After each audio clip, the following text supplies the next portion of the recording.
Hello everyone and welcome to today's video. Today's video is going to be about how to log into Heinrich Heine University Düsseldorf HHU as a student. For that, the first thing that you'll have to do is open up Google Chrome or a browser of your choice, and then in the search bar you must simply type in idm.hhu.de. That is idm.hhu.de, and then hit go or enter on your keyboard. This is to first activate your account before trying to log into any of the services. Scroll down and then tap on registration at IDM.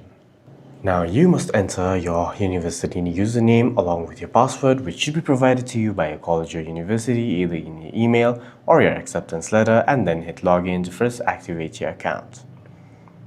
After that, in the search bar, type in ILIAS, login, and then hit go or enter on your keyboard.